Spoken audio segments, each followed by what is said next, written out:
السلام علیکم اہل ایمان، ڈھیر ساری دعائیں آپ سب کے لیے۔ ایمان کی بات چل رہی تھی تو ایمان کی اب آج آپ کو میں بتاؤں گی نشانیاں اور علامات۔ تو اس کی سب سے پہلی نشانی تو یہ ہوتی ہے کہ اللہ پر بھروسہ اور یقین آپ لوگوں کا پختہ ہوتا ہے۔ اللہ نے آپ کو خوشی دی ہے، غم دی ہے، آپ نے اس کو قبول کیا ہے اور بھروسہ کیا ہے اللہ کے اوپر کہ بھی جس طرح کے بھی حالات ہیں اس میں ضرور ہماری کوئی بہتری ہے یا اللہ کی حکمت ہے۔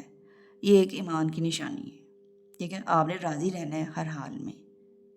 تو دوسرے نمبر پہ آ جاتی ہے نماز اور عبادات کی پابندی۔ اب آپ کو یہ کس مسلمان کو نہیں پتا کہ نماز اور عبادت کون کون سی ہیں ہماری نیک اعمال ہیں، جیسے نماز، روزہ، زکوٰۃ اور ہجرت اور ایمان کی طاقت کو ظاہر کرتے ہیں، ٹھیک ہے۔ اور یہ آخرت پر جو ایمان ہے نا، اس کے بغیر ہمارا کوئی بھی جو ایمان ہے نا وہ مکمل نہیں ہوتا۔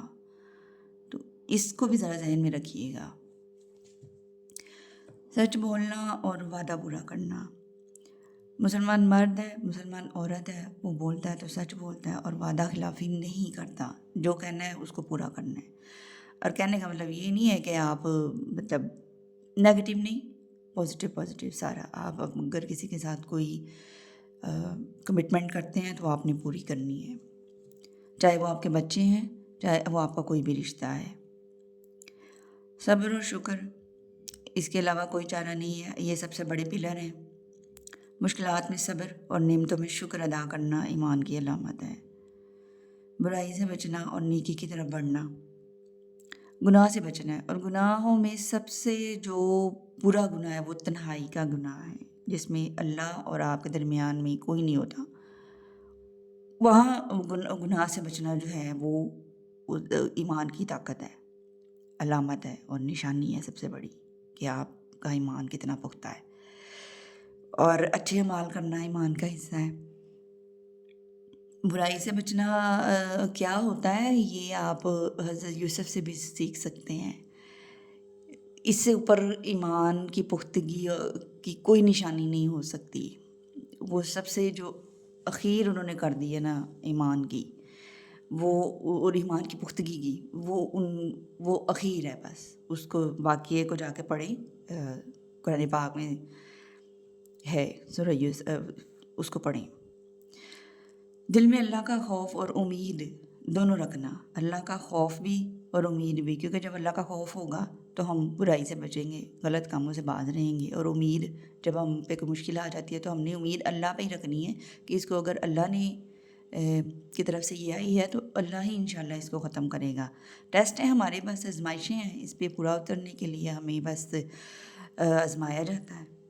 تو اس پہ آپ نے ثابت قدم رہنا ہے، اور وہی فلاح پانے والے ہیں جو ظاہر ہے اللہ کے حکم پہ چلنے والے ہیں۔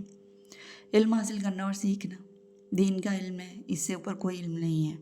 جتنی مرضی سائنس پڑھ لے، سب وہ اسی میں سے لیا گیا ہے، سارے علم اسی میں سے نکلے ہیں، تو ادھر ادھر جانے کی ضرورت نہیں ہے، اسی کو سمجھیں اور اس پہ عمل بھی کریں۔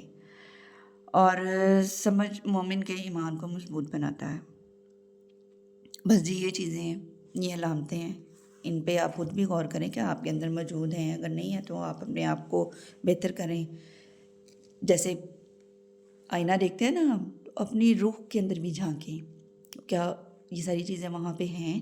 اگر نہیں ہے تو اپنے اندر پیدا کریں، اللہ کو اپنے قریب لائیں، خود اللہ کے قریب جائیں، سکون پائیں۔ اس سے بڑھ کر اور کیا چاہیے؟